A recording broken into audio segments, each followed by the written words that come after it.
I want to call to order the work session on AMC 3.70 for today. We'll begin by going around and doing our introductions, and if we can, Mr. Birch, we'll start with you and we'll finish up with Ron. Chris Birch, Anchorage Assembly. Kate Green, Anchorage Assembly. Elby Bridget. Cheryl Frasca, Anchorage Assembly. Debbie Oceander. Adam Trombley, Assembly. Jennifer Johnson, Assembly. Attorney Hall, Assembly. James Olden, Mayor. Mike Tedesco. Justin Roberts, IBW. Chuck Dunnigan with a number of municipal unions. And Rod Harrison, firefighters. Mr. Starr is excused for today. He's getting tied up, but I expect to see Mr. Holman and Mr. Flynn joining us hopefully very shortly. Mr. Hall, could we know who Mr. Tedesco is representing? Oh, I'm sorry. I'm a professor from the University of Oregon, as well as someone who represents the APDEA. Thank you.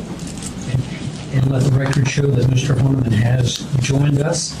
Stop on the same days. And with that, I will hand this over to Mr. Harris. All right. Thanks, Chairman Hall and members of the Assembly for this opportunity to address you today on the ordinance. The municipality has a good history of collective bargaining, and to our understanding, no contract negotiations since 1990 have resulted in arbitration. And along with that, there have been no strikes. So it's difficult to understand how this legislation is going to benefit Anchorage and why such a substantial change is even needed. And leaves us asking, what is the true intent of this legislation? The goal of any legislation is to provide a clear and concise process that allows a government entity to operate efficiently and protects them from challenges of litigation. This legislation does not appear to provide none of that. We have had this legislation now before us for 2 weeks, yet there are still more questions than answers in the mayor's proposal. Nearly every proposed change in this ordinance brings up a whole new set of issues. This is a radical revision of the municipal labor ordinance. There are dozens of legal issues that arise from undefined terms and subjective standards that even the mayor's administration cannot provide complete answers for when they presented the ordinance to all of you last week. Because of the ambiguity and lack of clarity with this proposal, it is impossible to address all of the problems with the Assembly Ordinance 2013-37 today. But we have 3 professionals, attorneys that are experienced in labor law, who will represent some of the many problems that we have already become aware of with this proposal. As you just heard, Mike Tedesco is a labor attorney since 1978 with the Tedesco Law Group, and is also a professor of law at the University of Oregon's Law School in labor law and arbitration law. Mr. Tedesco represents APDEA and is a graduate of William & Mary and Southwestern University School of Law. Our second presenter is Chuck Dunnigan, co-founded the law firm of Germain & Dunnigan in 1976. He's been, for the last 37 years, representing public sector and private sector unions, and including their pension and health care plans. Mr. Dunnigan currently represents the AMEA, my organization, and the Plumbers Local 367, and as well works regularly with the Coalition of Municipal Unions. And then finally, Justin Roberts, who's practiced law up here for about 12 years and represents the IBW in Alaska. Mr. Roberts has also been an advocate in numerous arbitration hearings and National Labor Relations Board proceedings. Everyone has a copy of the PowerPoint being presented today, which will take us about an hour to get through the presentation. And then at the end, we'll turn it back over to Mr. Hall for questions. And if I may, Mr. Harris, just before you start, I want to have basically the same procedures that we used at the last meeting. We want to show the courtesy of you going through your presentation without any interruption. And then I will do the same thing in regards to my fellow assembly members asking questions. Each one of them will have the opportunity to ask their questions without interruption. So with that, please continue. Thank you. Chairman Hall, is it all right if I stand up, please? Yes, sir. Thank you. We want to give you a brief overview of our concerns regarding the proposed ordinance. We think it does, in fact, create a radical revision of the municipality's labor ordinance, and it abandons 44 years of experience with this ordinance. Importantly, it also abandons the process established by the National Labor Relations Act and the laws that have been defined by the federal courts and the U.S. Supreme Court since the 1930s. It uses many undefined terms, and frankly, some of the terms are confusing and contradictory. Already, as I understand it, last Friday, the Assembly has heard members of the administration's team disagree on basic definitions and meanings of these terms. We also would like to point out that this presents a significant shift of power away from the Assembly and toward the executive. And that we are abandoning such principles that are fundamental, such as seniority for vacation selection. When you abandon those principles, what's there to replace it? How's a manager supposed to manage? It replaces overtime rules with a strict adherence to the Federal Fair Labor Standards Act, the country's minimum wage law. That, in and of itself, will cause the municipality to spend considerably more money on overtime, because now there are negotiated agreements with the labor organizations that modify the ill effects of the Federal Fair Labor Standards Act. And we point out that this proposal was not developed collaboratively. Insofar as we know, department heads, managers, unions, and the Assembly were not sought, much less considered, in the changes we're about to see. Let's start with a starting point. Under the proposal, you as the Assembly will be restricted in terms of evaluating labor contracts to making sure that a concept called direct labor costs will be within some consumer price index. Now, here's the problem. The term direct labor costs is not a commonly used term in labor relations. It doesn't exist. And by the terms of this proposal, you'll have to define it. And you'll have to define it in the context of the words that it's used. You will be restricted, the Assembly will be restricted, from looking at such things as market considerations, which is the primary motivator in a labor agreement. You won't be able to deal with issues respecting changes in jobs that are necessitated by changes in technology and changes in growth and changes in your ability to be responsive to the needs of the citizenry. The term direct labor costs also involves a word benefits. Now, most of us can think of a common definition of what benefits is. The problem is the proposal really doesn't define what benefits it's talking about. For example, health insurance, we would commonly think of as a benefit. What portion of health insurance, however, are we talking about here when we're going to add up to direct labor costs? Are we talking about premiums? Are we talking about the actual content of the benefits themselves? There's a whole host of other things that we've listed here. Let me just point out a couple. Family Medical Leave Act is a benefit. How do you quantify that? How does a municipality going to quantify that? And why is that important? Because you as the Assembly are going to have to deal with that issue when it comes to approving the ratification of an agreement. And you're going to be restricted in doing that to these direct labor costs. Direct labor costs, according to the agreement, according to the proposal, has to include taxes. What taxes are we talking about? Here's just a few. Payroll taxes, workers' comp, unemployment insurance. Some of these are employer-only paid taxes. Are we going to use those employer-only paid taxes? And are we going to cost that against a future increase under the Consumer Price Index? And does that raise legal questions about whether the municipality legally can pass on that cost to the employees? An interesting part of this also is the reference to the CPI. Let's take a look at that. The proposal states that you're limited to the direct labor costs to the Consumer Price Index as CPIU.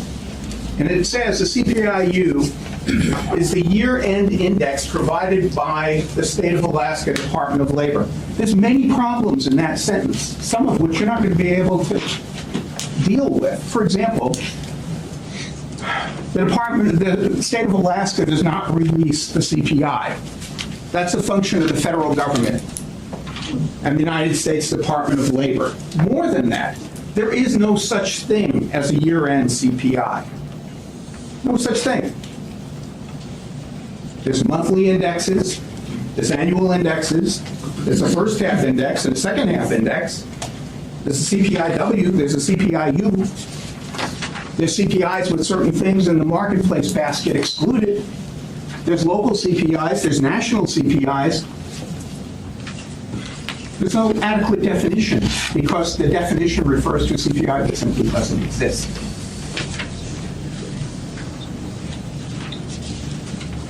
The restriction that you will have as a result of the passage of this is interesting, because there was apparently some discussion on this on Friday as to whether the Assembly would be restricted to a hard cap of that CPIU, or whether that would only be a goal to reach.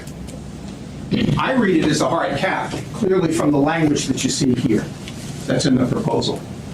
The language is a clear effort to tie the hands of the Assembly in making future determinations as to what an appropriate wage increase would be. I can't think of another place that has such a restriction anywhere.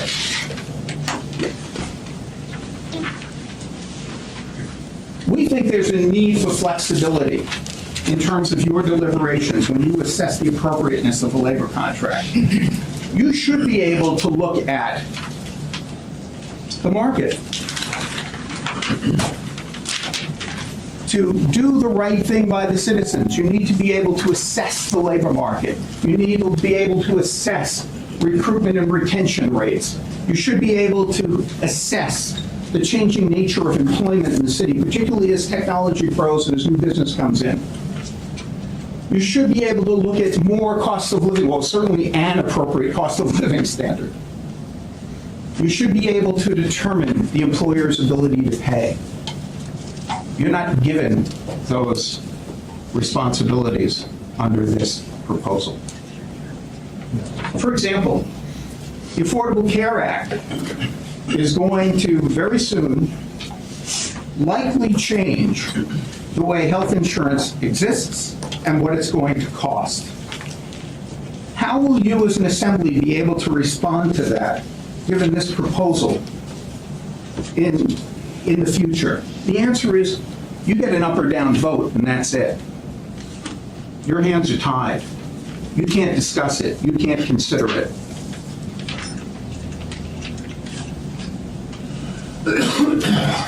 So there's some core definitional problems here. And beyond that, there's a the comment that was made by Rod is exactly right.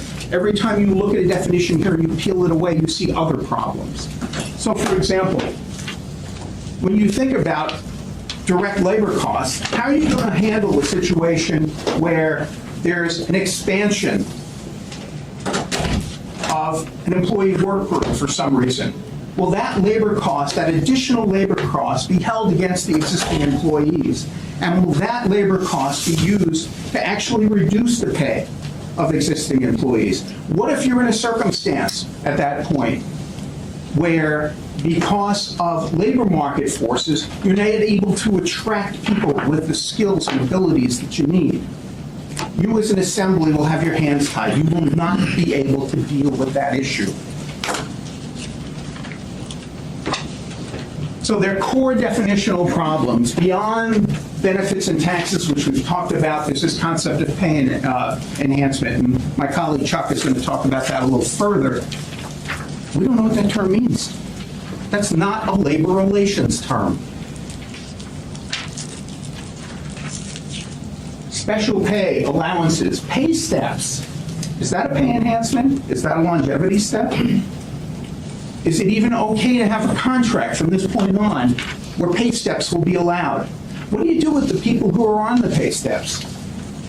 What do you do with the person who's in the last year right before he hits the top step and now you're saying, well, you can't have it anymore? Because I read this to say you can't have pay steps. Now, if all that wasn't enough, you got a couple of other large problems. One is overtime. The Federal Fair Labor Standards Act is the minimum wage law of this country, and it sets the basis for what pay can be. Sometimes, however, it's important for a municipality to work with the unions and to make adjustments in the way the FLSA operates, and you do that on a routine basis. Unfortunately, the way this proposal is worded, you will not be able to do that in the future. You will be stuck with what the FLSA prescribes, with no exceptions. So, that's a different approach than is taken in every other major West Coast city, county, and state. This would be a first. FLSA rules are complicated. I can give you one quick example. A police officer is able to work before they hit the overtime limit 171 hours in a 28-day period. Well, they work generally 40-hour weeks. So let's say one of those police officers has a serious illness, is off a couple of days. Under the Fair Labor Standards Act, that time off does not count toward the computation of overtime. And absent a labor agreement that modifies the provision of the FLSA, that police officer who missed those 2 days of work would be able to work an additional 27 hours within the work cycle. I know this is going to make your head spin because it made my head spin when I first learned the FLSA. So I apologize for being in the weeds on this, but it's important to note. Because the municipality could determine to make that police officer work an additional 27 hours without any compensation at all. It doesn't make sense. You're tying your hands. Why would you do that? The other area that is just mind-boggling why anybody would want to change it is comp time. There is no comp time or compensatory time under the Fair Labor Standards Act, and for those of you not familiar with the concept, basically what happens is that an individual who works into an overtime situation is given the opportunity to get time off in lieu of pay. And you say, well, doesn't that cost the municipality in the long run anyway? And the answer is, it doesn't. Not in all cases. Under the police contract, for example, if an individual can only use that comp time in a situation where it will not create an overtime situation or a callback situation in the department. How did we get to that rule? It was bargained with the union. Under your proposal in front of you, you will not be able to do that. And that's a big mistake. That's a big error. So comp time will go away. That means every time anyone works overtime, they will have to be paid for it within that pay cycle. There'll be no exceptions because that's what the FLSA prescribes. Because your proposal that's in front of you will not allow the municipality and the union to bargain something different.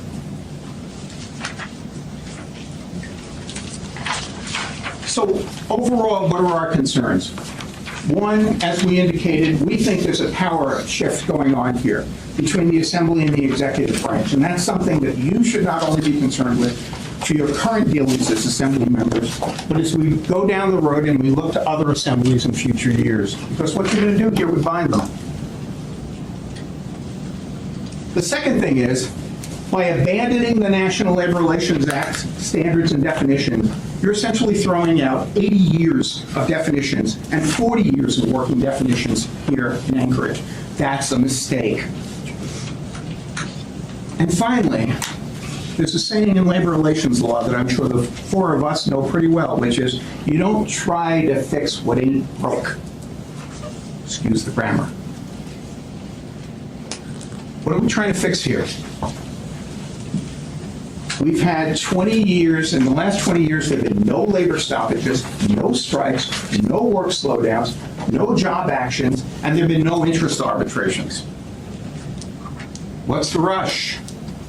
If you want to look at labor law reform, get the stakeholders in place and have them talk about it.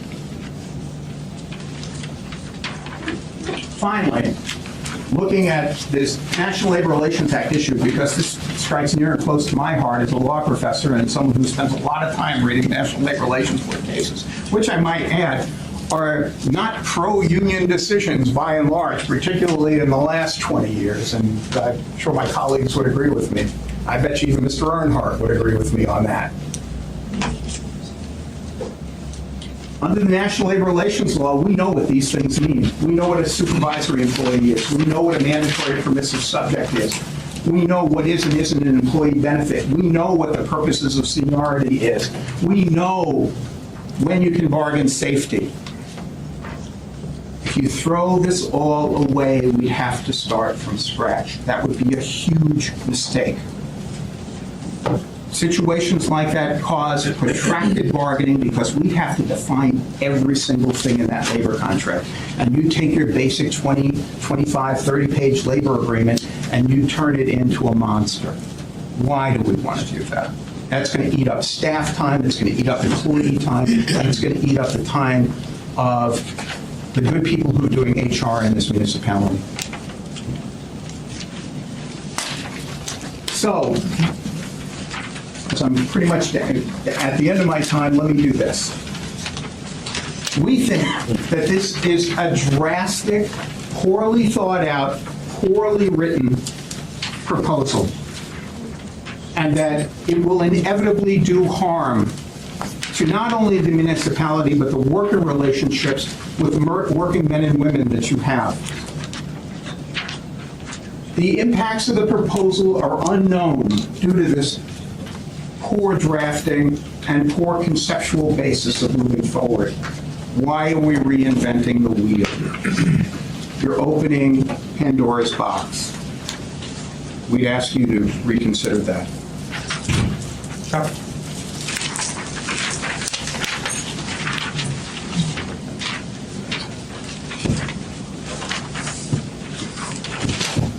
I'm Chuck Dunnigan. I'm going to talk about a few subjects, and what I'm going to do is give you the takeaways and then walk you quickly through the slides so we can get through the time, and also so that you can start with the takeaways, you know what we're going towards as we go through the slides. The first thing I'm going to talk about is the uniform benefits, the push in this ordinance to unify benefits throughout the city. Here are the two takeaways. This sets up a massive benefit rollback for all city employees. And secondly, it sets up what could be a catastrophic economic catastrophe if you withdraw from your pension plans. Now, the centerpiece is this part of the code. And this thing does three things. First, it talks about the policy that benefits and eligibility criteria, benefit programs will be the same for all eligible employees. Now, we'll fast forward. We see the same stuff here, terms and eligibility, programs, benefit programs, whatever those are, and we're not entirely sure what those are, but whatever they are, uniform basis, all eligible employees. Guys, the only way you get from where we are to uniform, absolute uniform participation in the plans is by unifying copay, unifying premiums, and unifying eligibility for benefits. And not, what was the old saying, we were born at night but not last night. The vast majority of people are going to be taken to the lowest common denominator. That's what we believe happens. And we don't believe you're involved in that.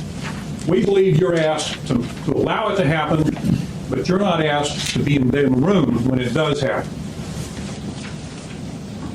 Second, this goes through and it seems to allow the opting out into private plans and sets up a set of fairly reasonable rules on how the city would do that. It won't pay more than it pays for its own same benefits, and it won't pay more than your benefits cost. However, take my word for it, the way the rest of this stuff is structured, some attorneys disagree on whether you can still opt out under this statute or not. The third thing, and this is critical, the municipality will not participate in any plan which offers benefits or requires expenditures that would cause the municipality to incur any penalty by special tax or otherwise under federal, state law and regulation. Guys, 2008, the economy melted down. Most pension plans took a huge hit. A very great many pension plans have unfunded accrued liabilities. Many of the pension plans that you contribute to. Exhibit A would be PERS. Some years ago, I deposed the then mayor of Fairbanks, and the running joke in Fairbanks was, so what if you get a damage award? We owe PERS more than the net worth of the city of Fairbanks. PERS is a pure example of an underfunded plan to which you now contribute. Can you pull out a PERS? Sure. Have you looked at what it would cost? It triggers the immediate vesting of all of your employees, who then have the option to take a cash payment or an annuity. If you'll talk to any actuary, what he'll say is what you've actually done is you've expanded your liability. Now let's go to the private plans that I represent, the kind that I represent. When a private plan goes unfunded, whether it's a union plan or a Providence plan or whoever the plan is, you start triggering a series of rules as the underfunding gets worse. You trigger excise taxes. And if it gets worse, you trigger the need for a reformation program, a rehabilitation program. What these require are additional payments by the employer to the plan, by the city, by the private contractor, by anybody who's participating with the plan.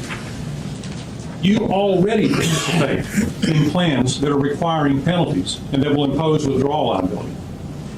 By refusing to participate, you have to withdraw from those plans. If you withdraw from those plans, you incur withdrawal liability. In other words, you can't just leave. Once you leave the plan, the IRS and the DOL rules that apply trigger the assessment of a pro rata portion of the entire unfunded liability of the plan. Now, if you continue to contribute, you simply pay your contributions. Give the plan the years, most of them will work their way out of these problems. But if you withdraw from the plan at this time, when the underfunding is arguably not sufficiently recovered from the 2008 levels, you basically trigger this liability. And the assumptions on which the PBGC applies this liability are actually more conservative than the assumptions that the plan employs to determine its own liability. The liability is huge, it's staggering. And I'm just saying, this is badly written. You do not want to pull out from these plans. And again, I'm telling you now, ask your own attorneys later. If they don't agree with me, call somebody. This is not something that you would ever want to do.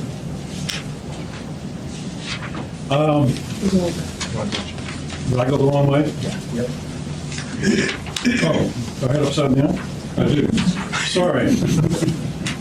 How does it work upside down? All right. Let me regather here. All right. The next area I'm going to talk about is health insurance. Oh, one last thing. As public, this is more for the lawyers than anybody else. When you start messing with public employer pensions, Alaska has its own set of rules, starting with the case of Hammond versus Hofbeck. When you start changing pension rules or when you start pulling people out of plans that they're in, I would simply invite you to have your lawyers look at this. It's harder in Alaska than it is almost anywhere, and it's hard to get it right. There is potential liability if you start doing this. And the bottom line and the takeaway is you don't really want to mess with your pension situation right now. Let's talk about health insurance. There are two takeaways here. One is, again, health insurance is a benefit. Here again, you'll have the employees moving to the lowest common denominator with respect to copay and benefits. And the second one is a problem with how you can really save money without hurting anybody by how you deal with premiums. The city talked about the 680 benefit options and so on. When a union shows up at the bargaining table, we typically are in a take it or leave it mode with health insurance. We'll negotiate around the periphery, but by and large, the unions do not design health plans. They don't employ consultants who know how to design health plans. We come to the bargaining table and the issue is copay. How much are we going to pay for this? And copay is commingled with the other economic issues. And then sometimes there'll be other, what about the life insurance? What about some of this Aflac stuff? Can we cover this and so on? But when you have 680 eligibility combinations, it's because that's the plan that the city designed. I guarantee you the unions did not design a plan. I guarantee you that we did not design your current plan. Now, how are you going to save money? The supposition is that because of all these eligibility we fix these and we're going to save a bunch of money. That's not true. You fix those and you may save some money. It's administrative money. I won't lie to you about that. You want to save real money? Here's how you do it. You cut benefits. You increase employee copay. You raise the premium. Or, here's the kicker, here's the takeaway. You require that excess premiums be used exclusively for future health care costs. Your plan is what we call a cash plan. It's a money pay plan. In the fall, the consultant sits down with the city reps and they get all the data together and they figure out and they price what this plan is going to cost for the next year. And they trigger that, put that into all the budgets, and I think you approve that cost. A year goes by, and then you look at how it happened. If the city lost money, the city eats that loss. If the city made money, the city keeps the money. That's how private insurance works. Here's the difference. There are no checks and balances in the city when it figures the cost of plan. It's not competing with anybody. Consequently, when I talked to the Wilson Agency, your consultant, this summer at some length about the plan, they freely admitted your plan has lost money something like once in the last 10 years. Now, let me give you an example. Let's say that you take the cost of insurance at, and I'm going to make up a number, $1,600 a month per person, and you go through the year, and at the end of the year, gosh, your insurance really costs about $1,500 a month. Okay, $100 a month, and let's say you have 1,000 employees. That's $100,000 a month that this plan generated in excess cash through the course of the year. Well, that's $1.2 million. After 5 years, it's $6 million. The city, every year, recalibrates and refigures health insurance costs as if it was on a blank slate. If you take the excess premiums from previous years and keep them in the plan, then you're going to be able to offer insurance at a lot less. And Mr. Starr is not here, but he talked about, I think, some costs. Let me just give you some costs.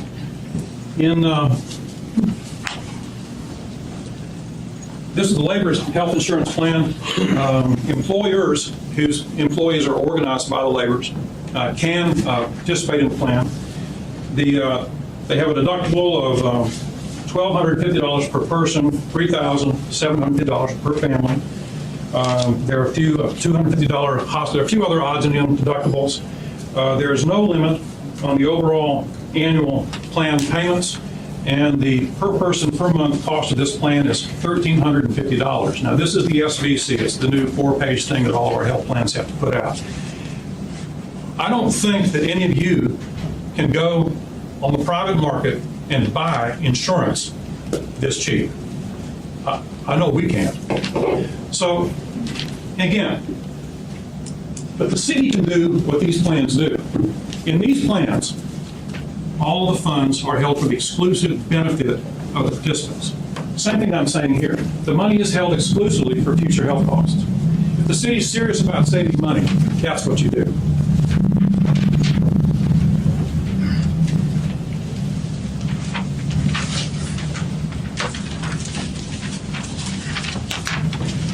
Managed competition.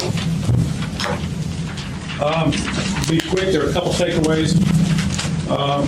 First, you're not given a managed policy. You're not given a policy. You don't know what this means. Nobody knows what this means. Secondly, you're not being asked to approve a managed competition policy. You're being asked to require that there be a policy in every contract. I think the supposition that you might have gotten from the work session is that you would be involved in establishing what this actually means. It's just as reasonable to say no. You're being asked to require that it be in the contracts, and after that, you're cut out. You're not at the table when this thing gets in the contracts. And the one of the problems we're having is the APDEA subcontract, their contract specifically allows the subcontracting of the parking meters. The IBEW has subcontracting. It's unpopular because I think it requires the use of union contractors. However, the AMEA, and I brought their contract, we have a subcontracting, a contracting out, we call it, that goes on for pages. It does not require the use of union contractors. It specifically allows the subcontracting of city work, and it specifically allows the contracting work that's being performed now by city employees. This is a fully formed policy. It was not brought to you. It's not being mentioned in any of the discussions. And we simply invite you to consider why, if they have this all worked out, they haven't mentioned this as part of this discussion. Well, one of the things that this policy has is any contract over $30,000 goes to the assembly. Are they not wanting to do that? It's hard to say. But a couple of quick things. The studies, contracting out, if that's what managed competition is, it adds as much as 20% of the cost. Now, Seattle was listed. We went and we have one of the reports issued for Seattle. And this is the cover page of the report, and I have the full thing if anybody wants to see it. But when you go into contracting out, here's some things that Seattle decided they needed to be aware of and that they might want to do. Pre-qualifying bidders, providing third-party review and/or technical assistance, writing comprehensive contract specifications with performance measures, monitoring service quality, controlling cost increases. Guys, it isn't all that easy to save money by contracting out, especially if you have a workforce that knows what they're doing, knows where the bodies are buried, and knows which valves to twist when they're on these projects. And that's why local governments are backing out of contracting out. This stuff peaked in 1997, and here in the materials are some of the reasons why. I also have the article, which we got this, the 2011 article, went through this. My favorite, of course, you've heard the good experiences. There, of course, is New Orleans. All those busted levees were built with public contracts. The corruption in New York is legendary. And of course, in my hometown, Austin, Texas, where I went to school, everybody knew that the major construction contracts at the University of Texas were routinely routed to major political supporters of the guys that won the last election. And if you go down and look at the University of Texas, it's hard to find a piece of ground that hasn't got some pavement on it. But anyway, there are good stories and bad stories.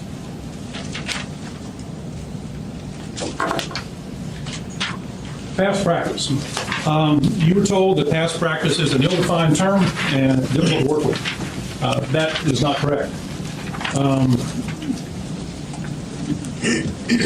Past practice, when you take it out of a contract, it's very problematic. Try to negotiate a contract that doesn't get overly long, but if you don't have past practice, it's going to be tough, because what it means is anything that's not mentioned in the contract gets to be imposed on you by management. Now, what is past practice? It's a course of conduct, clear, unequivocal, consistent, and usually accepted over a reasonable period of time. Sometimes these cases go to arbitration. That's where you go when you have an argument. But the definition that the arbitrator is supposed to apply has been developed over years. It's not. There's no confusion about what it is. Past practice cannot be used to overrule unambiguous contract language. That is far and away the majority rule. It fills in the gaps. Now, give you an extreme example that came up in one of my bargaining units recently, the firefighters. We had some guys on deployment overseas. Before deployment, under our collective bargaining agreement with the firefighters, they get a certain amount of military leave. Now, it doesn't cover a year's deployment by any stretch. However, what it allowed these guys to do was sit down with payroll and adjust their leave usage so that they qualified, so that their families at home qualified for municipal benefits while they were gone. Now, during their deployment, without any notice to them, they began to realize, and they were later able to confirm, that the city had unilaterally repudiated the entire arranged leave deal. They had taken it and said no. And what they had done is they said, we're going to require that military leave be used sequentially from the moment you leave. It's our cascade concept. This is not prevented by USERRA. And so these guys had to scramble while they're on deployment overseas for our country to make sure their benefits and their families are taken care of before they get back. Now, to the city's credit, that we've worked exceptionally with the city to fix this. We're talking about a settlement now of the grievance. I couldn't be more complimentary with respect to the people from the city who are working on this and expressed genuine concern about what happened to these men. But guys, here's the takeaway. Our whole case was past practice.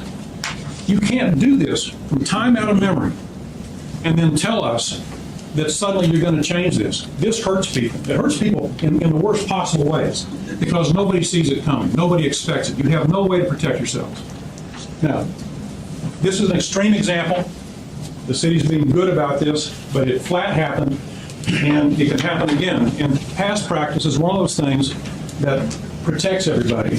And here's the thing. Past practice is neutral. If it's a past practice, it's a past practice. Neither side can change it. And remember, I'd have to disagree with your counsel.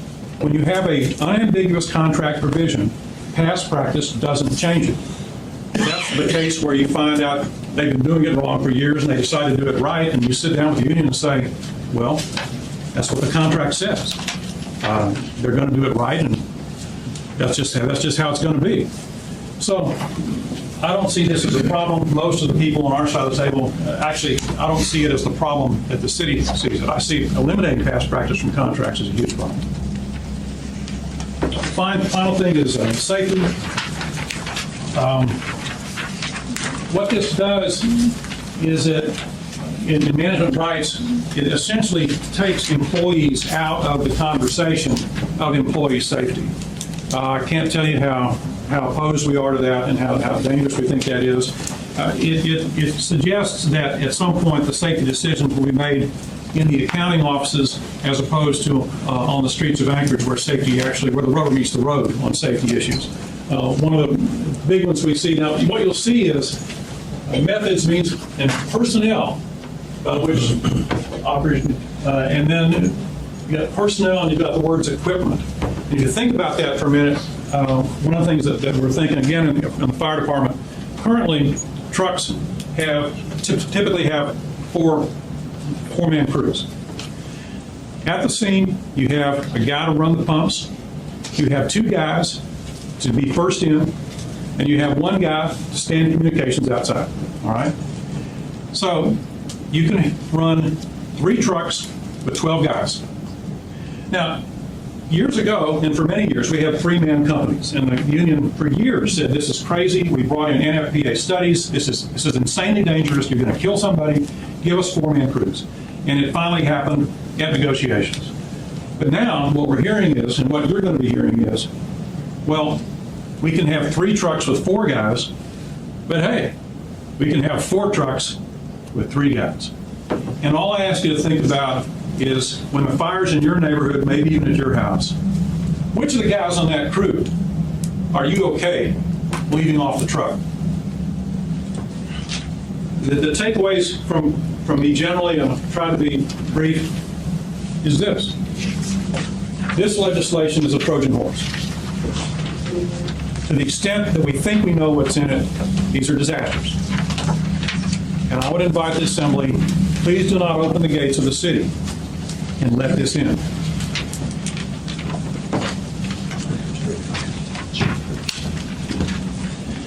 I want to start off by echoing what Chuck and Mike have said. This ordinance is a mess. It has confusing terms, conflicting terms, and undefined terms throughout the ordinance. And we're going to touch on a few. We've touched on a few already, but we're just looking at some of a few examples, I think. The first one I'm going to start off with is pay enhancements. And I believe there's a little confusion around this last week on exactly what this means and what it applies to. The Section 020H says that employee pay rates shall be based only upon bona fide position requirements and enhanced qualifications, which directly affect performance and classification, and all extra regular pay based on performance, longevity, by whatever name, including incentive pay, performance step programs, and pay increases based on longevity or service recognition shall be eliminated. That seems pretty clear that it's being eliminated. What's not clear is what these baseline terms mean. Pay enhancements and regular extra pay are not terms that are clearly defined in labor law. They're not terms that we understand what they apply to. They would seem to be very broad, which raises the question of what do they mean and what exactly does it extend to? Last week, the administration said that there will be no impact on step increases, that service recognition and longevity will be grandfathered, that service rec and longevity will continue to obtain increases, and this is all directly out of the slideshow from last week, that there's no elimination of annual step programs, and that advancement and performance improvement or step programs, the PIP and PSP, are capped. And maybe that's the intent. That's not what the words of the ordinance say. The ordinance says all extra regular pay based on performance or longevity shall be eliminated. So I guess the question is, what is the intent? Is it to grandfather cap? And if so, it doesn't say that. If it's not intended to eliminate step progressions, then it raises the question of what does that reference to step programs in there mean? It says step programs will be eliminated. Going on to hazard pay, I think there was some confusion about this as well. That the statement was made that hazard pay would continue as a supplement. So in the case of bomb squads or dive team pay, hazmat pay, that those would continue. It's not that clear to us that is accurate. I think the definition of pay enhancements would seem to apply to things like this. And really, these are small increases for dangerous work, unpopular shifts like night shifts, or additional licenses or education that encourages people to do certain jobs. And I mean, just talking about the licenses, and it says that the ordinance eliminates any pay enhancement that's not based on a position requirement. In the abstract, that makes sense. But what it really is doing is when you have an additional education requirement or an additional license, and you say we're going to pay a little extra for someone to get a CPR license, CPR certification, or a boiler license, or some other additional education or license, what that's doing is providing flexibility to the city. It's allowing you to have additional people within that department or within that division that have those certifications. So when someone is on vacation or out sick, they can fill in for someone else. And that's being completely eliminated by this. It's something that will not be allowed. I mean, just going back to, see, head shaking, but just going back to exactly what it says, all regular pay based on performance or longevity shall be eliminated, and all pay rates shall be based only upon bona fide position requirements. So if it's something like a boiler license or a CPR certification that's not in your position requirement, it will be eliminated by this. And that takes away flexibility from the city.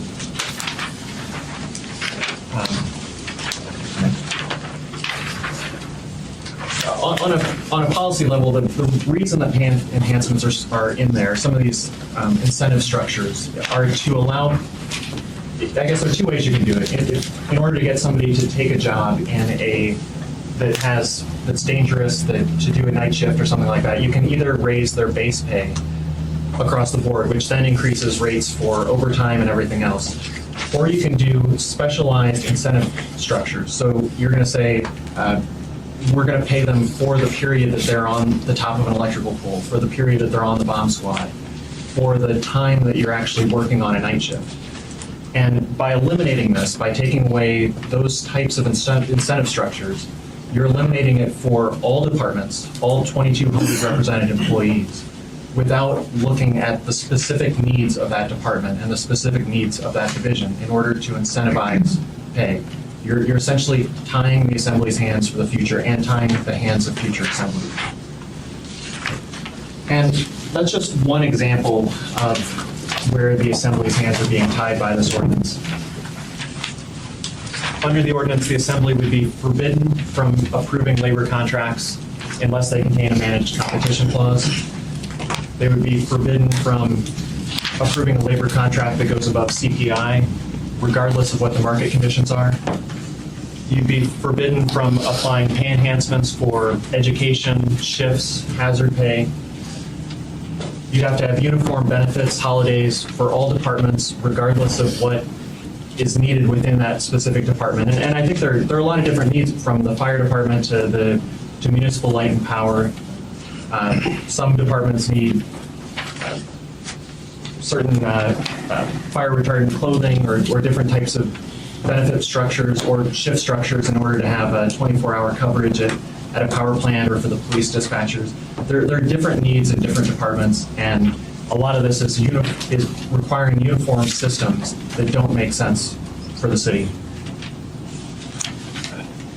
I find this unusual. I haven't seen many ordinances that prohibit the Assembly from action, and this is repeated throughout here. The Assembly shall not.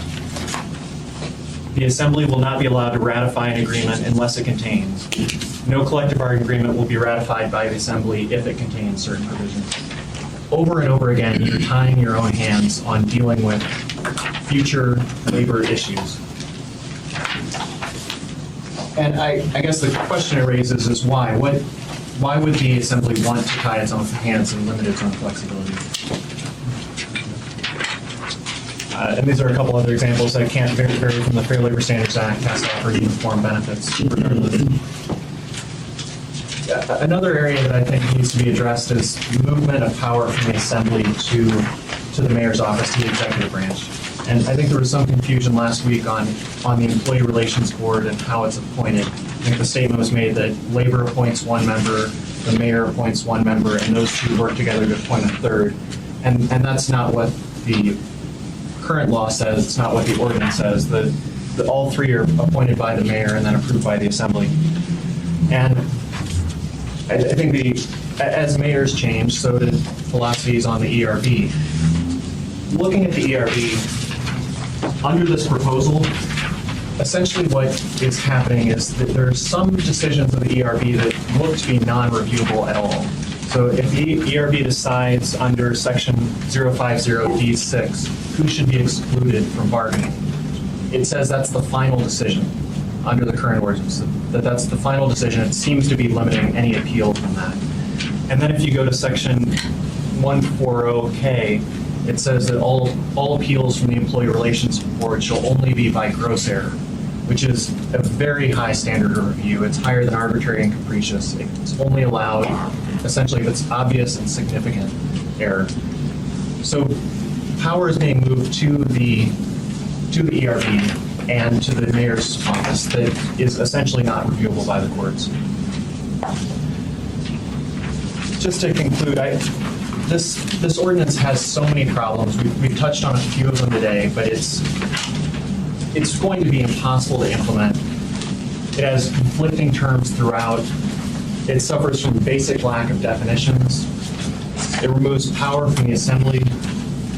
It gives virtually unchecked power to the Employee Relations Board to interpret the terms of this ordinance. And again, these are your words. This is your ordinance. This is the legislative branch acting and then giving power, exclusive power, to the executive branch to interpret what those words mean. It'll lead to more complicated and longer collective bargaining agreements by the elimination of past practice. It'll lead to disputes over internal conflicts and unclear use of language. And it will lead to significant issues with withdrawal liability and unconstitutional diminishment of benefits. We really don't have time in this work session to go through on a section-by-section basis and address all of the problems. We could spend an entire period just talking about the Fair Labor Standards Act. We're going department by department on problems with shifts and scheduling that this will cause. But think the big issue is that there really is no problem that's being fixed. It's not clear to us what is trying to be addressed by this ordinance.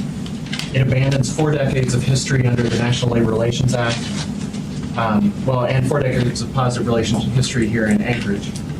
By taking away the National Labor Relations Act model, we have new definitions and terms that are going to need to be addressed and defined. It's a system of radical changes throughout the ordinance, and it really, in our view, is just a train wreck waiting to happen. I think you can answer the question. Thank you. Appreciate the presentation, and I'm going to do the same process. I'll be bouncing back and forth. My appreciation to my fellow assembly members from the last meeting. You each took 5 to 7 minutes, which will be perfect to wrap this up. So with that, Mr. Holman, you're going to be the first comment. Okay, thank you, Mr. Chairman. On one area in the health insurance, and I'm not sure who to direct this at, but you're talking about the complexity of the program, and I appreciated being informed that the complexity didn't come from negotiated labor agreements on this. This is an administrative direction that they chose, thought to be the best. And so my question is that, as you probably admit, that 680 different types of programs or combinations is a pretty administrative nightmare. How would we fix this in your, I guess, description? Is this something that you would be willing to set down and help the administration? I mean, you clearly admitted it's not necessarily your role. You usually work around the periphery of it, like co-pays. But how would you suggest fixing this to try to make it less complex administratively, perhaps save money there? You don't need to change, Matt. You don't need to change in the ordinance. We don't have any choice. Every time a contract comes up, health insurance is a mandatory subject of bargaining. And the health insurance, because the city employs the consultants and the city has the area-wide plan, the city is the leader in health insurance. So if the city decides to change its health insurance program, it can already do that. If the city decides to limit the benefits, and instead of offering a cafeteria style that they have now, which is a lot, if they decide to go to fewer choices. Typically, we would go to the bargaining table, and we would not really be asked about that. We would be saying, guys, we decided it's this administrative nightmare, and the benefits are still about like they were, but we're going to go a different direction with health insurance, and we can kick and scream if we want to, but we really don't have the bargaining power or the horsepower to have a whole lot of influence on where it goes in health insurance. Where you find us bargaining is on the copay issues. And you see a lot of difference in the contracts on that. And that's where the big fear here is, because that's part of the overall wage package. And I'll just make one quick analogy. When you sit down with a construction contractor on behalf of, say, the iron workers, typically, sort of, you know, figuratively reach in the wall and says, $2, you get $2. And the argument isn't at the table. The argument's back at the union hall. How much goes on the pension? How much goes on the wage? How much goes for the training trust? How much goes for the benevolent fund? And the union dukes it out. Well, when you're in bargaining with the city, one of the things I keep telling all the lawyers in the bargaining units I represent, and believe me, there are quite a few, is that you don't have any constitutional right to this health benefit. It's negotiable, and it's money, and it counts the same as the other money. And so when you end up with a generous copay, invariably, you've not gotten something else. It's a trade. There's only so much money at the table. So when you go through these contracts and you equalize benefits, you're cherry picking these contracts and you're hosing these employees. And the way to do it is through collective bargaining, the way you do it now. One last thing, and I'll shut up.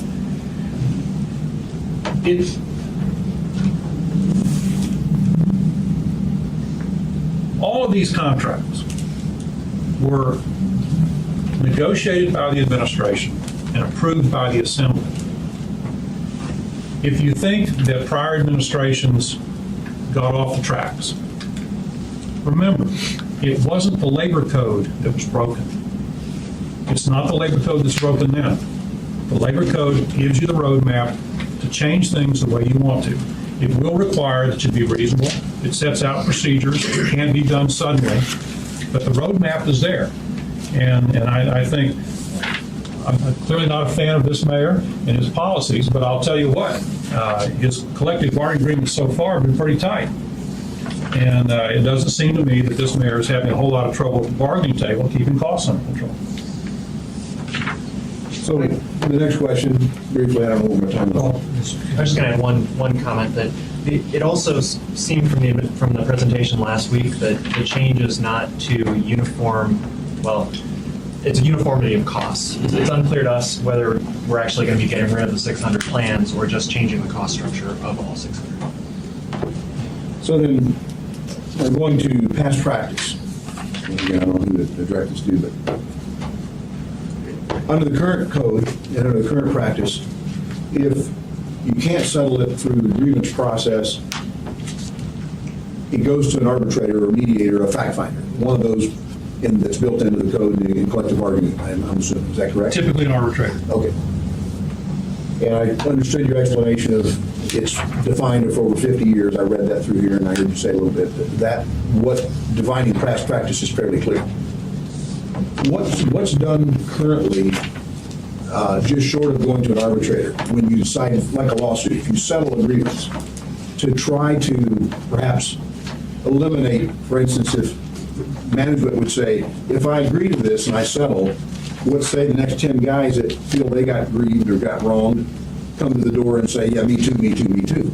What's currently done now to, I guess you could say, to balance that advantage one way or the other, to make it more fair, when you settle a grievance? Yeah, I settle a lot of grievances. We settle almost all of our grievances. And you sit down with management, and using the example of the guys that were on deployment, the city came back and we're going to fix the economic problem and on a non-precedent basis. So we get that fixed and nobody's rights are affected. Then I've got an offer to the city, let's sit down and talk about how you want to adjust this, and can we have a meeting with some of our military guys at the table so we can get their input and talk about how we're going to go forward. It looks to me like we may be doing some changing on that, but what I'll tell you is I don't want to represent a bargaining unit that gets to the bargaining table as the enemy. What you want to do is you want to represent a bargaining unit that gets to the table, and the people are looking across from you are guys that you've worked on problems together, you've been collaborative, you've been reasonable, and that's the process. So typically, we don't have a lot of grievances, they just settle. And there are all kinds of ways to settle them. And I don't believe we can settle a case now that doesn't come before you anymore. I think you've seen them all. But does that establish a past practice? For instance, if somebody says, this military thing you gave an example of, the next guy going deployed, does he then get to say me too? Or the way we do these settlements nowadays, most of the settlement agreements are on a non-precedent basis, and they're only available to be used as evidence to enforce their own terms. So it's easy to settle a case that happened, a 1 in a million case, you just settle it and can move on, and it has no precedent value. But that's usually handled by the parties. But in the absence of an agreement, of a non-precedent agreement, then a settlement does have precedent. that's all for Al. Thank you, Paul. Mr. Birch? I have no questions at this time. Thank you for the presentations. Ms. Johnston? So, as far as talking about the PERS liability, and on page 21, using the language from that, and page 23, you brought up our participation in the state's PERS program. And the way I read it, and I might be missing something here, but it says the last sentence, What page? page 21, and then 23 was citing the PERS. It said, unless such a tax or fee was agreed to in advance by the municipality, which is most of our pension programs as such now. And granted, I'm spending quite a bit of time on the PERS program right now. And it is in flux, but it's still something that would be agreed upon before. I don't see where this is I don't understand why this is an example why this language is bad. Am I missing something? I don't think that you're in danger of excise taxes and so on in your PERS plan. Ms. Johnson, what I would ask you to do when you talk with your people, ask them if the 22% contribution covers the benefits, or a part of that covers the unfunded liability. I think the answer is that part of it covers the unfunded liability. Right, So but it doesn't- you're already paying that in the first plan. Right, but isn't that something that would be agreed upon before? I mean, wouldn't that be taken care of? I'm asking No. the sentence there. Okay. And the other, the other part of that is, of course, the Affordable Care Act. Those are the two things that I'm interested in. Why doesn't this language address it? Maybe two answers. First, I don't know what you signed when you guys joined PERS.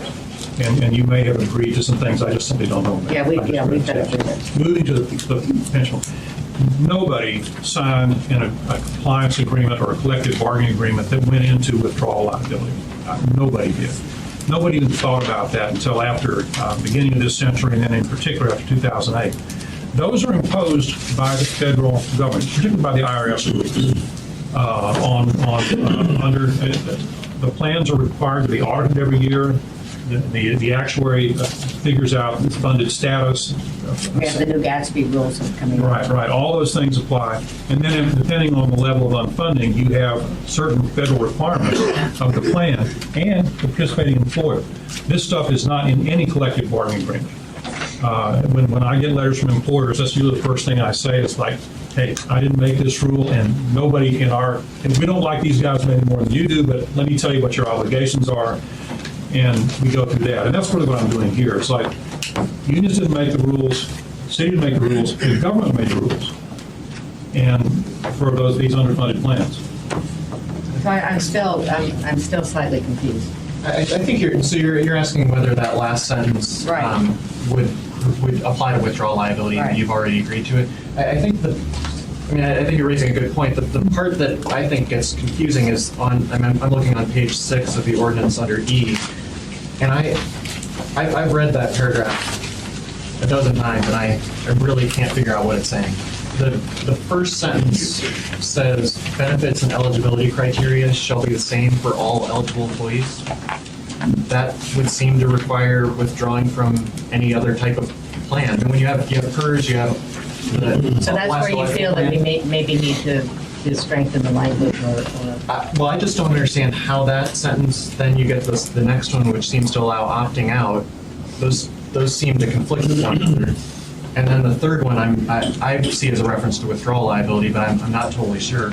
And then when you flip to page 28, under 370, 170, the paragraph talking about all, unless specifically exempted by ordinance, all municipal employees shall be subjected to municipal leave policies and benefit programs as defined under personnel code. That seems to require uniform benefits, and I don't see where in there there's an ability to opt out, and it would seem to require the withdrawal from all these pension plans as well. And I mean, they're different plans, so I don't know how you have uniform. I guess it's how you read it. I'll have to get some further. Our point was that the city already participates in plans which incur penalties by special tax or otherwise. Since you already do that, and since this would make that illegal, then you have to withdraw from those plans. But and I guess where I see that sentence, it says unless previously agreed upon. So that's why I'm confused.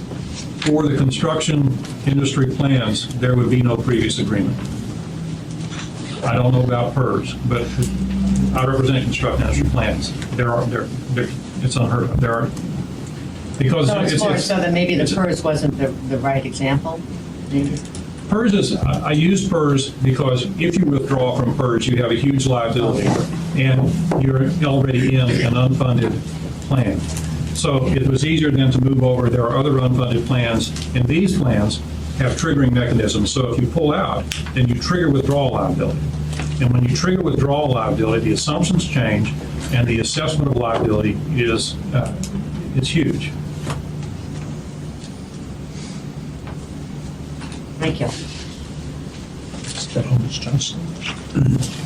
Mr. Trainee? Mr. Chairman, last Friday, I had to run out of town, so I was flying out. I asked Paul to ask a question, which he did. I want the administration to tell me the amount of billable hours that were put into 3.70 by the legal department by individual.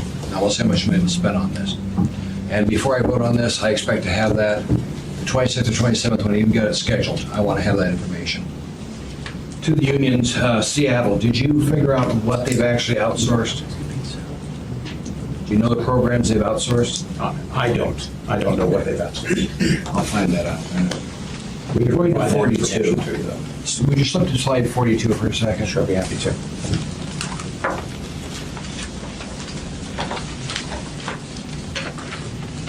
You've got transfer of power from the assembly to the mayor. My concern is this is a charter change for the benefit of going to the public. We're confirming vote on that.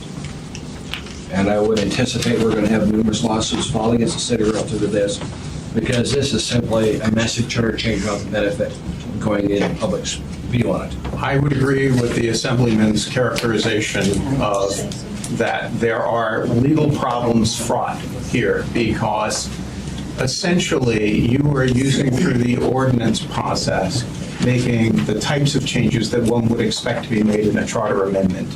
And that will undoubtedly, should this pass, cause legal challenges.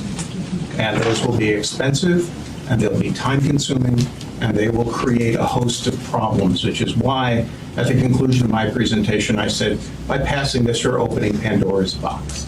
Or Solomon's box, depending on your point of view. Julia, can we bind future assemblies? You do. Can we? Is there any prohibitive? Anytime that you pass an ordinance, you are binding the future assembly to that ordinance until they change that ordinance by ordinance. Have you gone through 3.70 yourself? I have.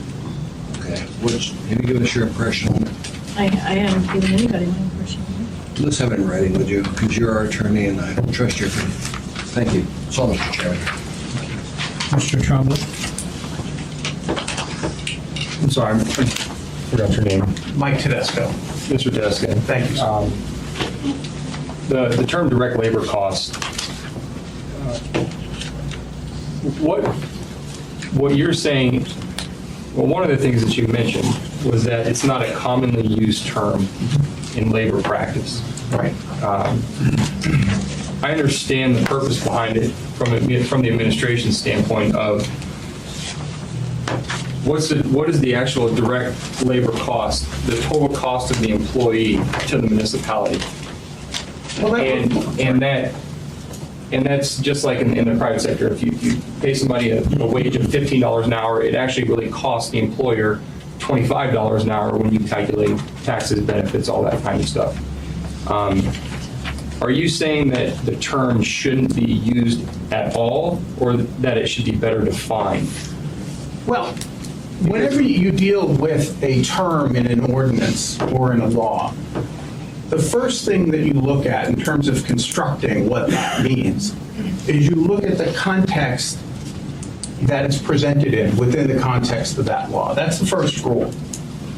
Here, direct labor costs, and I'm trying to get it up on the screen here, folks, to try to make this a little easier, talks in terms of benefits, and it talks in terms of taxes, and it talks in terms of pay enhancements. And none of those terms are adequately defined. So if the definition that direct labor costs is based upon is not adequately defined within the law that you're passing, then the term direct labor costs in and of itself is not defined well. Now, perhaps you could cure that if this were a term of art in the labor relations world, but it's not. It's the type of thing that, we all kind of sit back and go, well, you employ this person and you've got the cost of wages and you've got what amounts to what we commonly refer to as roll-ups.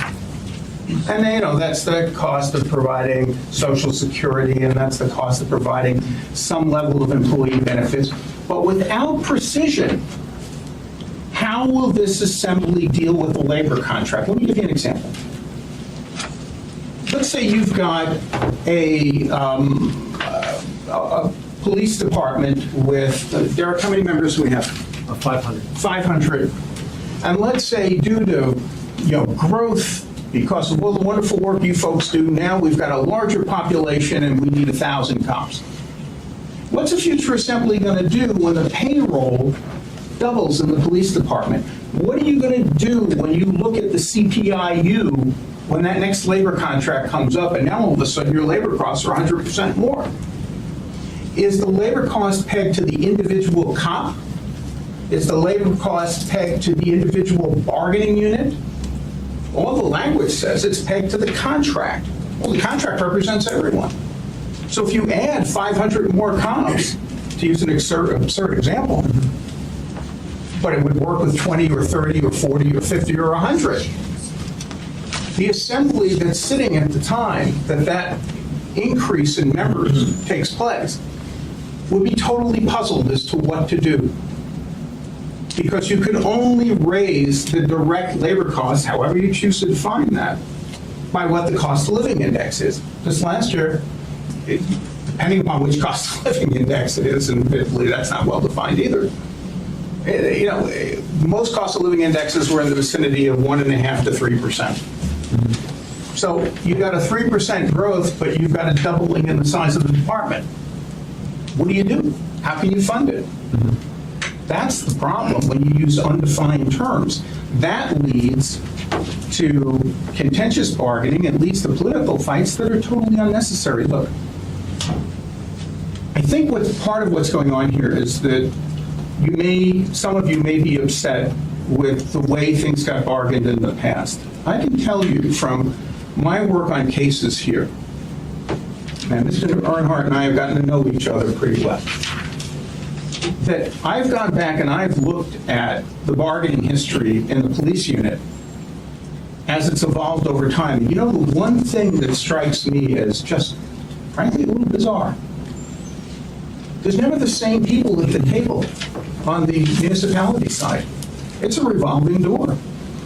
So policies that were in place back in the bargaining of the 1990s are not in place now because people keep changing on the municipality side.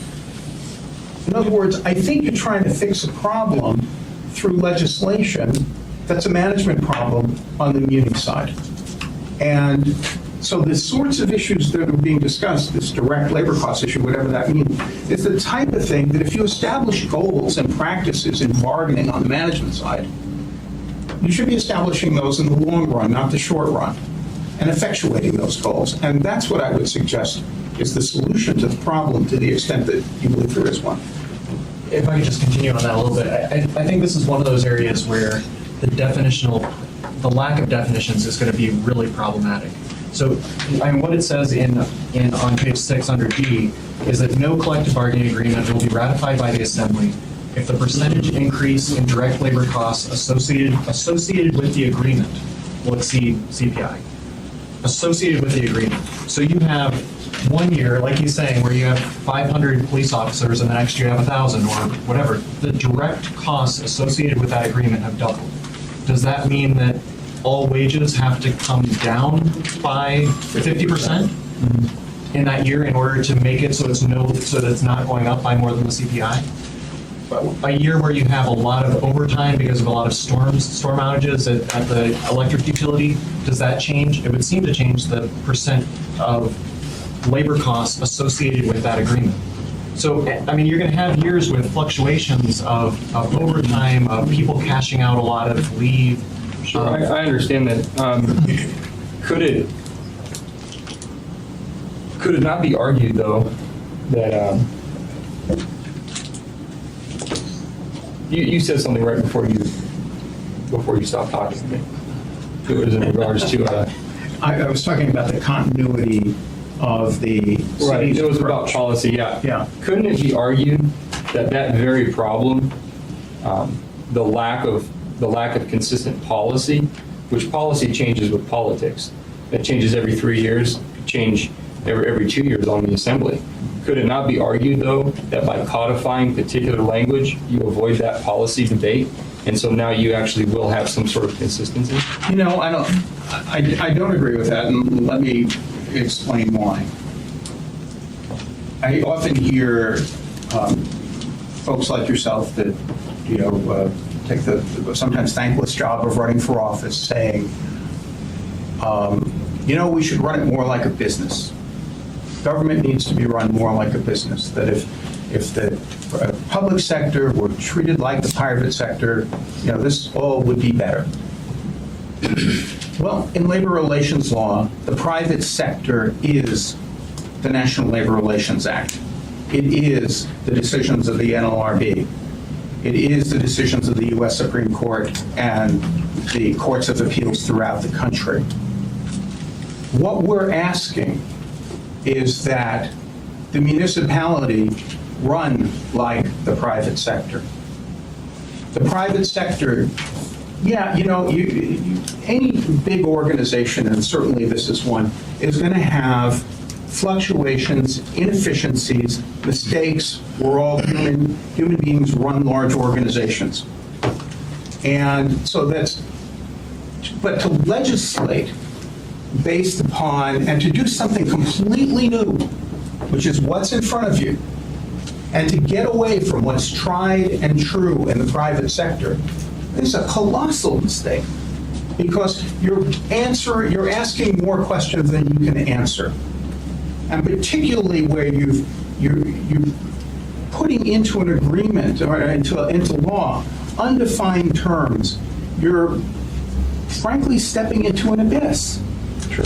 No, I understand. I have one other question, Mr. Chairman. I've heard the term used that this binds the Assembly's hands, this binds the Assembly's hands. And I think I understand that the reason for that language is because this legislation is now before us. And so you're speaking directly to us. But how are my hands as an Assembly member or any future Assembly any less tied under this than they are right now? Right now, there's binding arbitration. I have no say in that. Right now, if the administration agrees to a deal with plumbers and pipe fitters or fire APDEA, I get that. I'm sorry, let's use plumbers and pipe fitters. Whatever they agree to comes before me. My hands are tied in the sense of it's either up or down vote. I get nothing else other than that. To me, I don't see how my hands are any less tied under this than they currently are. Because under this provision, when that plumber or pipe fitter contract comes before you, and let's say there's no agreement reached between the union and the employer, you get, according to this bill, to vote on one package or the other. You don't get to make changes. Let's say both packages are bad. You don't like either. The Assembly's authority to just simply say, no, go back, redo this, we don't like either proposal, which is the current ability that you have, you will no longer have. You will have to vote for one provision or the other. That's a huge tying of your hands. And I understand that. I guess my comeback to that is that, take plumbers and pipers, for example. We got what was put together by the arbitrator. The Assembly said no. It automatically kicked back to the administration's last best offer. I may not like the administration, and frankly, I didn't like the administration's last best offer.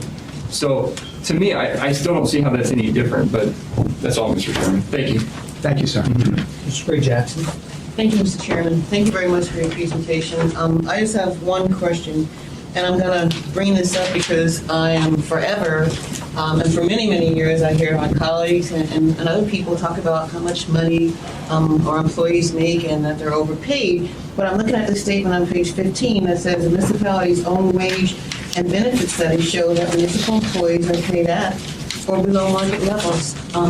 And I kind of like to hear the administration respond to that comment. Please, today. Thank you, Mr. Chairman. Somebody going to respond from the administration? We're going to actually prepare a response to everything in here, but we need time to look at it and do an analysis of that statement. Right, thank you, Mr. Mayor, but this is a really simple statement, and either the municipality studies have shown that, and I think our employee director would know that right now in this meeting. I think the problem was, Ms. Gray Jackson, you asked for the answer from the administration. You're asking for the answer from the presenters. No, I'm not. No, I'm not. We'll prepare responses to all Assembly questions, Thank you, Mr. Mayor. You bet. Thank you, Mr. Chairman. Yes. as we always do. Ms. Oceana. One of the frustrations I've had is, what does managed competition mean? And I'm looking at Ms. Johnson because she and I have had many conversations about this, and she's worked real hard to give me her vision. And it does not tally with contracting out in the presentation there. So what I want to do is I want to give my time to Ms. Johnston to talk about her vision of managed competition in rebuttal to the contracting out conversation. So go for it, And Jennifer. as I said to Ms. Osiander, I was disappointed in the presentation on that. And because I'm not sure, and I have to say, I have already sent an amendment to the administration because I feel that the current description in this legislation for managed competition is not really how I see it either. So, I will say, I'll give you that much. I like to look at San Diego, and they have a description, and if I could take a minute to read this, just to, might be helpful. Managed competition provides a structured, transparent process that allows an open and fair comparison of public sector employees and independent contractors in their ability to deliver services to our citizens. This strategy recognizes the high quality and the potential of public sector employees and seeks to tap their creativity, experience, and resourcefulness by giving them the opportunity to structure organization and process in a way similar to best practices in competitive business. And using that description, and I always like to say the visual is what happens, and it's happened many times in the public sector, that the public sector actually has received the contract from the RFP. But in that process, what they have found is they maybe didn't need the 5 layers of administration that stood between them, the guy that fixed the pothole, and the pothole. That being said, I wonder, have you looked at San Diego? Have you looked at the managed competition that's in some federal contracts? Have you looked at, I'm sure, and you're right, the policy, and we are going to have to create a policy, a managed competition policy. And you're right that it may be, and it's not going to be in this because it's more important in the purchasing and how it's structured. But I have to say, 5 years ago, when I started talking about it, things that I had suggested that maybe would be in a policy ended up in the contracts. So how would someone like me be able to bridge this void? And so that when we're having this discussion of managed competition, how would I have it in the policy here that it wouldn't be used against me, number one? In the negotiated language. I mean, how do I talk about managed competition? And number 2, as labor units, how are you looking at the change that is going to come through when us baby boomers retire, and the impact and the attrition, and how and I look at managed competition as one of the tools to bridge between the attrition and new technology. And how do you, as lawyers for unions, address that when you're talking to your units? Couple things. First, we haven't looked at any policy because the city hasn't proposed one. So no. And I will be making that amendment. Let me suggest this, Ms. Johnson. You read the aspirational statement that accompanied San Diego's policy. I'm not familiar with it. Why don't you talk with some of your colleagues on the Assembly and see if that's a policy that you think works? This is where I'm light. Do you have staff, or will the city provide you with staff to convert those concepts into a city ordinance? When we've done this in the past, what has happened is when we did this particular one, a fellow named John Wood took the lead on the Assembly, and basically had specific things he wanted to do. Nothing as ambitious as this, but I think what I've been saying all along is managed competition, okay. why don't we get a managed competition ordinance in the mix? Let us talk about it and let us go forward. I think one of the things that you'll find is that most forward-looking unions don't see any benefit in fighting technological advancements. You have to live with the way the future's going to be. And if you make yourself obsolete, you will go the way of the riding crop. So I don't know, there's always going to be arguments and there's always going to be differences of opinion. But again, I think as pointed out, by volunteering for public service as you have, my advice would be to take the reins and take the lead, and let's start working on a managed competition policy. Like I said, most of my contracts already have them, and if it's a reasonable managed policy, we really don't have that much problem with it, because most of my bargaining units believe that they do better work, faster and cheaper than any other competition. We're not afraid of managed competition. We're afraid of the unknown.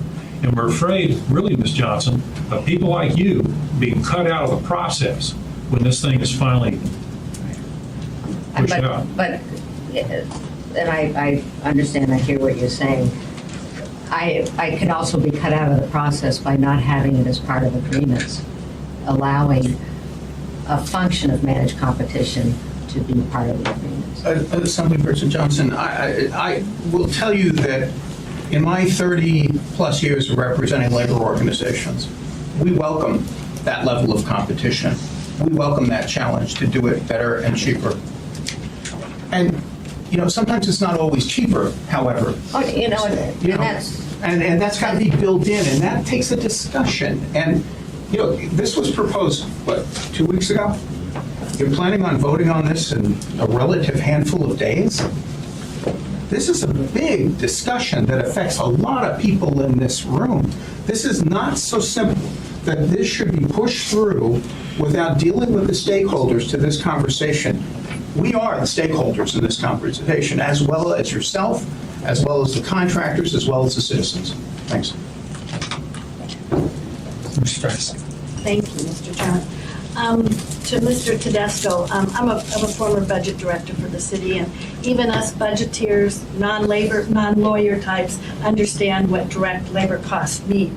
So we've been translating the bargaining agreements for a long period of time into the budget system. So it's really not that complicated, but I appreciate that we need to make it more complicated so we can explain it to others. So you spend a lot of time talking about the importance for flexibility, recognizing the different labor pressures on labor. So are you familiar with the other piece of our pressure in terms of our ability to increase revenues? Yes. Okay, so you know about how our tax cap works.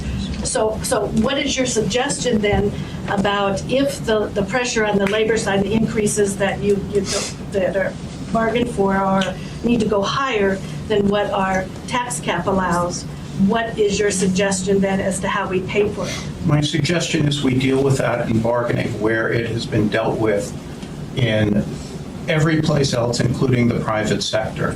The limitations on your income stream are significant. We understand that. I have bargained since 2008 more labor agreements that have resulted in pay freezes, more labor agreements that have resulted in furlough days, more labor agreements that have resulted in an increasing share of health insurance than I ever dreamed I'd ever have to do in my career. And why has that happened? Because of the very thing that you're pointing out. Okay, but let's bring it back to Anchorage, okay? So over the last 5 years, the last 3.5 years, say, how do you think the city has had to deal with the cost of the contracts that were agreed to in late 2008? How had we paid for those? The city will pay for those. No, how did we? It's history. Oh, well, I'm probably not the best person to answer that. Well, I'll help you with the answer. We had to cut tens of millions of dollars in services in order to cover the increased costs because it exceeded our revenues. So that's the reality that we've had to deal with. So it's just not an open funnel that we have to have money. So I appreciate your perspective and the options, the flex, the pay freezes, the furlough days. Some of the unions did take those to help too. I don't understand, however, how the proposal that's in front of you, which is, we can disagree on how well-defined those terms are, okay? But tying the hands of the assembly to CPI adjustments, notice you're not tying it to revenues, you're tying it to CPI adjustments. So I'm not so sure you're fixing the problem you're setting out to fix. Those problems get solved by innovative, enlightened managers coming to the bargaining table, bargaining a contract using persons such as yourself in your former position to say, hey, we're broke, guys. We need to do something different. I've been stunned, to be quite honest with you, over the last 5 years by the receptiveness of labor organizations in responding to that call. And part of the concern is that you've got members of the community who are suffering the same reductions that you just talked about. Beyond that, we don't want to see our people laid off. We really don't want to see our people laid off, because you'll have a bunch of folks like baby boomers like me running around doing work that probably physically we shouldn't in the long run. You want the young people. Don't speak for me. I'm not. So I guess what I'm saying is this is not a fix to the problem that you're identifying. And to that end, I've had great conversations with representatives from our unions. I've really appreciated it over the last week, and they've come forward with constructive suggestions and issues related to the proposal. So I really do appreciate that. But just one or two. In terms of on page 25, Mr. Dunnigan, about requiring excess premium to be exclusively used for future health care costs, actually the municipality does do that. And should there be some leftover funds that had been earmarked out of the budget for health insurance costs, then those would be applied to the following year, meaning that the percentage required to pay for health care costs next year would be lower. So we do roll over, if you will, if there's any funds that are left in those reserves. At least has been the practice over the last several years. Yeah, I would invite you to talk to your consultant. That's absolutely not what I was told. Well, I sat on the committee that set the rates, and so I'll compare notes with him, but that's what we did Just the most in names. practice. Yes, I know. In terms of the practice of budgeting for health benefits and the costs, that is the practice that we use. So I'll check with him. I'd be glad to Well, do that. from what you're saying, there wouldn't be any problem for the assembly to put it into the code and make sure that it was codified and there were no mistakes going forward. Sure. Yeah, It's that's a been good idea. practice. Yeah. And then you also mentioned, this is my final one, about that, Mr. Dunnigan, about because of the staffing requirements and the putting that under management as opposed, and that you used the reference of the four-man crews on the fire department. You said that if we didn't have the four-man crews, that it would result in some getting killed. I may have raised the specter of horrible flaming death, yes, ma'am. Okay, all right. I was going to ask if there had been examples with three-man or four-man crews, that if, in fact, here in Anchorage, if they had, right? Do you- Not in Anchorage, but there are Okay. examples around. There's one in the state of Georgia right now that's Okay. under investigation by the federal government because of this very thing. Okay, I just wasn't aware of it Yeah, and here. so- these are NFPA standards that apply to fire service protection. We're not making this up. It's a big deal. There was Yeah. one in Coos Bay, Oregon, about 7 or 8 years ago that unfortunately affected some clients of mine. And the NFPA standards that Chuck is referring to are national standards that are set not only by unions, but also by fire chiefs and fire administrators. Okay, thank you, sir. Ms. Gray Jackson. Thank you, Mr. Chairman. Ms. Raskus, I just want to thank you for your eloquent comments in terms of contract costs and where we find the revenue. And I really respect and appreciate your past budget experience. But one piece of this is, we have the ability to collect more taxes. I'm not saying that we should tax the cash, but we have had the ability to collect more taxes than we have in the past to help us with our revenue shortfall. And if anybody wants details, I'll talk to you after the meeting. Thank you, Mr. Chairman. Thank you, Cheryl. Ms. Osiander. I really don't want to get into the number of firefighters in the truck, but folks, we spent a lot of time on that issue. I got data that showed that many companies do run 3 across the country, so please don't be categorical when I've got and have seen conflicting information on that. It's frustrating. It's the only time my ire has risen this evening, or this afternoon, so thank you. Mr. Harmon? Well, I want to echo Mr. Jackson's comments. I'm the first one to say, let's talk about trying to find efficiencies and cost containment and try to not pass the buck, so to speak, on our citizen taxpayers. I'm one of them. I certainly don't want to increase in my taxes if I can avoid it. But I also am a realist, and we look at what services that we expect to charge for, and we've been charging, and how much are we actually delivering, and I don't believe we're doing that either. So that's just one comment. But the other issue is under the current labor agreement, in a scenario I think Ms. Frasca pointed out, let's say we come to the end of the year and we're budgeting for the following year, what's been the practice and what under the code just prevents the labor organizations from coming to the administration? Now, mind you, I understand that you don't come to the assembly.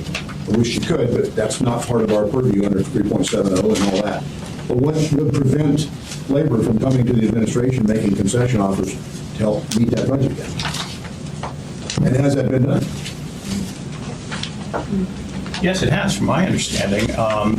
And there's nothing that prohibits us coming to you. Generally, as a practical matter, what happens is, in my experience, is that an employer will approach the labor organization and say, gee, we're in trouble. We're overspending. I remember the year 2008, 2009 pretty clearly. That happened all the time. And there's nothing that says that we can't mutually agree to modify the labor agreement to give relief. And in fact, that's happened. Well, let me ask you, because recently we had this big, almost $30 million deficit. And I asked, I think, 3 times the administration, and I never got a response that really settled. Because again, we're out of that loop. And I think Mr. Trumley pointed out, we're already out of that loop, if you will. But how many labor organizations approach the administration saying, hey, we need to know that you need to know, we need you to know that we're here to help bridge that gap, that deficit? Because they think that's what tips it. Historically, there hasn't been a union in this town that has turned down the administration's offer. And Mayor Sullivan, I came to him after his request last September with our own group, and over the course of about a month and a half, put forward 3 offers that fit the need of what they were looking for in savings. They weren't tied to contract extensions, all these things that we knew were going to be an issue. And we were unilaterally turned down on those. Historically, since 2009, every labor group that's been asked to come to the table has come to the table.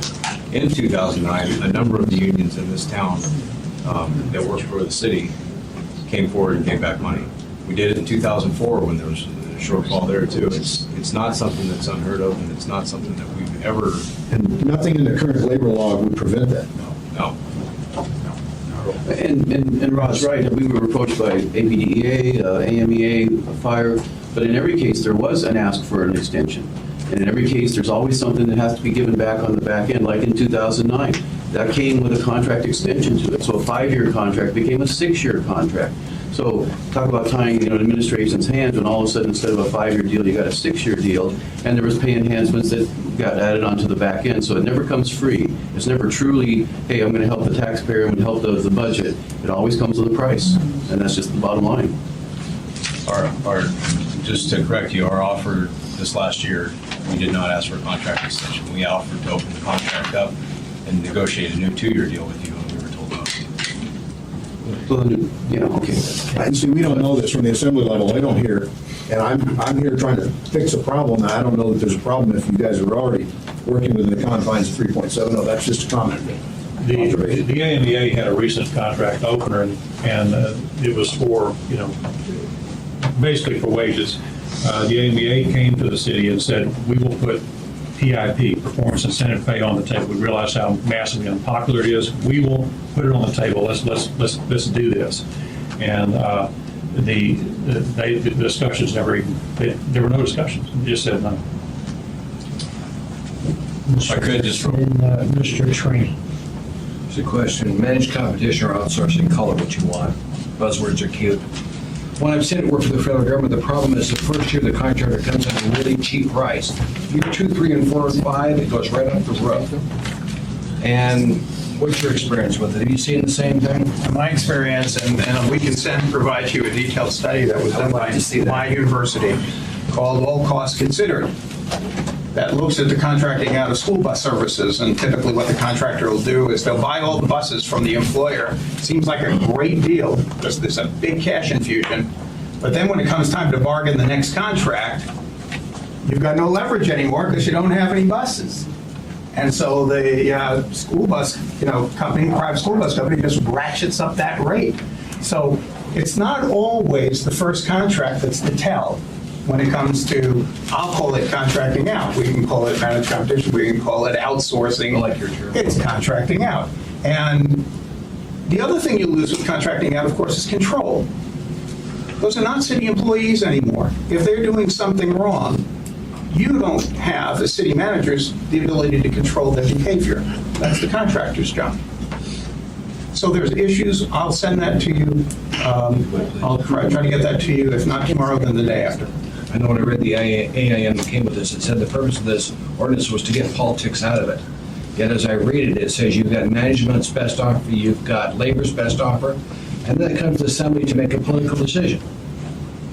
With 6 votes and then administration agrees, or it even loads them more in the administration because if he vetoes it, then we've got to go to 8 votes. So it doesn't get politics out of the equation of labor negotiations. It puts it right in the middle of it. Thank you. Mr. Harris, you were going to make a comment prior to Mr. Training.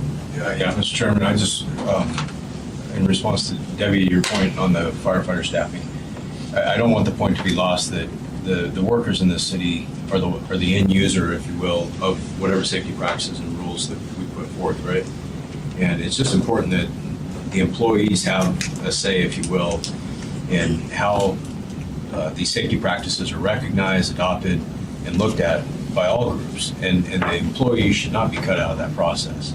Okay, and I don't disagree with that. It's just, it was stretching a little bit on another point that we've got some history on, and I didn't want to go there. Right, and on that one, I mean, maybe it was a bad example here to use, but I've made available to everybody who's asked the NFPA 1710 report. Oh, It's Mr. Hill, not don't go there, please. I've got Well, this too. actually, Let's not talk about that right now. Just hear me out.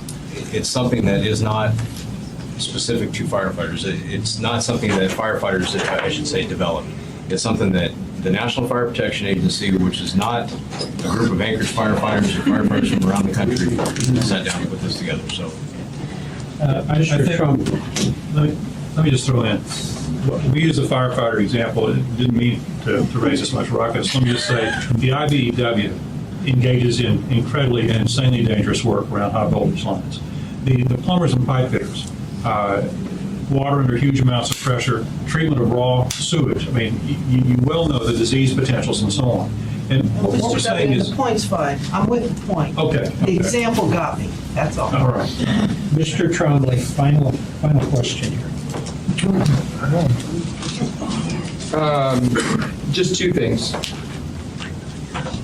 How does, page 8 of 30, specifically 7 and 10, when it talks to, this is under management rights, determine methods means equipment's now added, and then also in number 10, it also says equipment.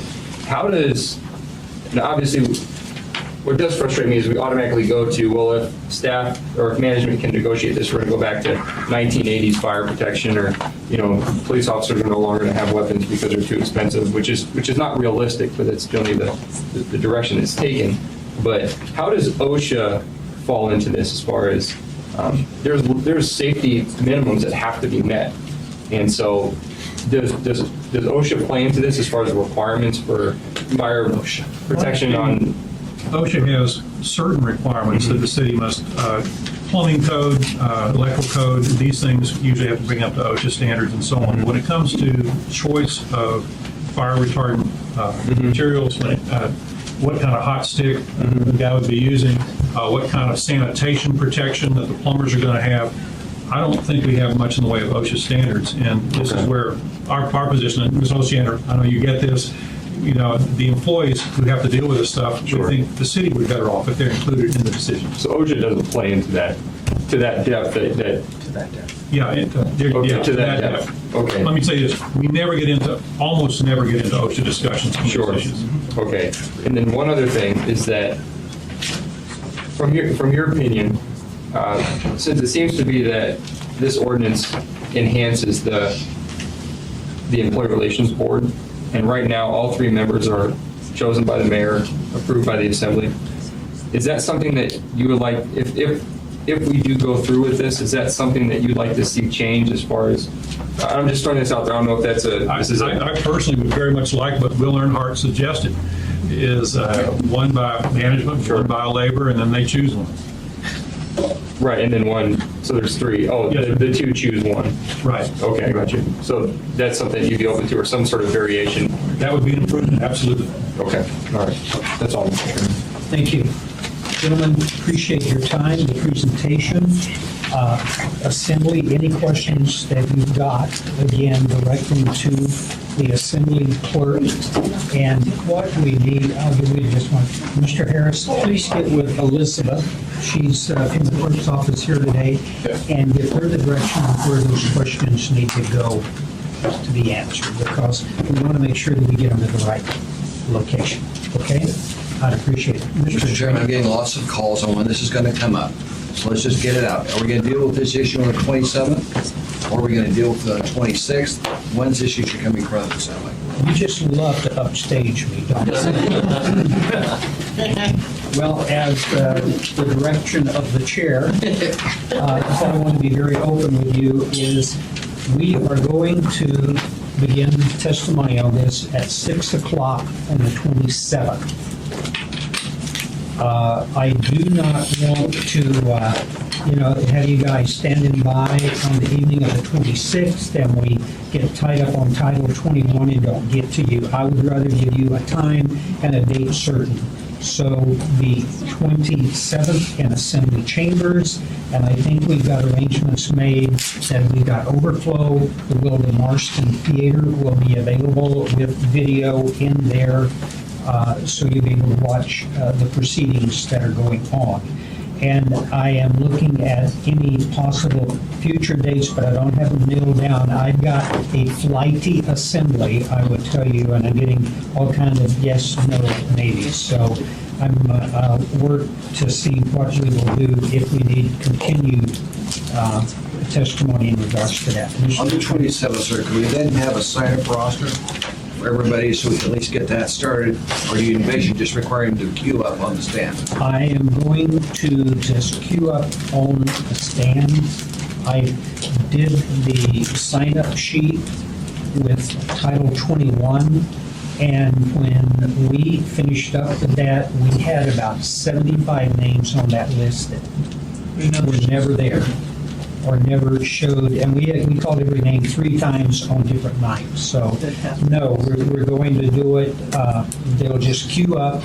And I'm going to ask you now, when we come in there, please don't line up all the way out through the door. We're going to be there till you get done testifying.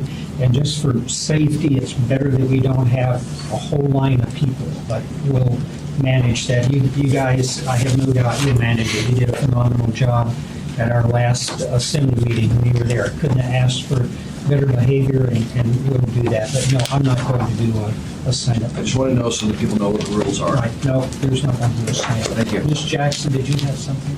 Thank you, Mr. Chairman. Just for clarification, and I was thinking as you folks were talking, so we can't have it at 5 because public hearings have to start at 6. And I guess that's the reason, just so people understand why we're not going to get an extra hour on the 27th, because by law or code, we have to start public hearings after 6 o'clock. Thank you, Mr. Chairman. Thank you. And with that, ladies and gentlemen, we stand adjourned. Thank you.